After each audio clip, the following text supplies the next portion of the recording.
নিশ্চয়কৈ এই সময়ত সকলোৱে দেখা পাইছে যে অসম বিধানসভা চলি আছে। এই অসম বিধানসভাত যে আমাৰ জনগোষ্ঠীয় এটা সংখ্যা জনগোষ্ঠীক নচাত কৰা এটা বিল যে 6 জনগোষ্ঠীক জনজাতিকৰণ কৰা এই বিলটো এই মানে যে এতিয়া এছেম্বলিত এইটো উত্থাপন কৰিবলৈ কেবিনেট ডিচিশন অলৰেডি হৈ গৈছে। ইয়াত আমি ট্ৰাইবেল জনগোষ্ঠীয়ে বিৰোধ কৰে। ট্ৰাইবেল জনগোষ্ঠী মাত্ৰ 45 লাখ আৰু ইয়াত 1 কোটিতকৈ অধিক জনগোষ্ঠীক ইয়াত মানে ইনক্লুড কৰাটো আমি কেতিয়াও নিবিচাৰো। আমি বিচাৰিছো যাতে যে মানে বড়োপাই কৈছে জীয়াই থাকিবলৈ দিয়ক। গতিকে আমি ট্ৰাইবেল হিচাপে ট্ৰাইবেলক জীয়াই থাকিবলৈ দিব লাগে আৰু ইয়াত যাতে জনগোষ্ঠীক লৈ ৰাজনীতি কৰা বন্ধ কৰিব লাগে।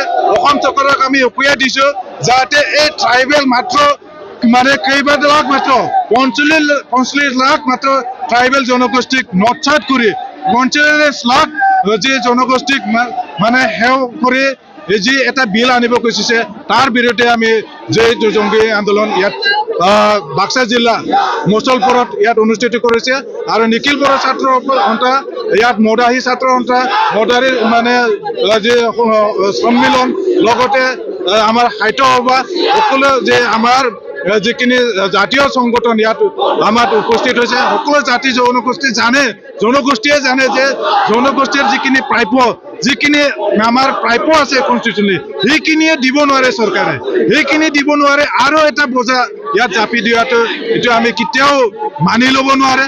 গতিকে আমি চৰকাৰক ইয়াত অনুৰোধ কৰিব খুজি আছো, চৰকাৰক আমি মানে অনুৰোধ কৰিব খুজি আছো যাতে সেইটো লয় বিগত যে আগন্তুক সময়ৰ যি নিৰ্বাচন তেখেতসকলে নিৰ্বাচন লৈ ৰাজনীতি কৰে।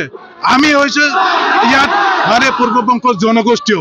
গতিকে এই জনগোষ্ঠীক জীয়াই থাকিব দিয়ক, শান্তিৰে বসবাস কৰিবৰ কাৰণে আমি অনুৰোধ কৰিছো। অসমক যাতে পুনৰ এটা যেনে এনে বিশৃংখল সৃষ্টি যাতে নকৰে এই অসম চৰকাৰে, তাক আমি অনুৰোধ জনাইছো।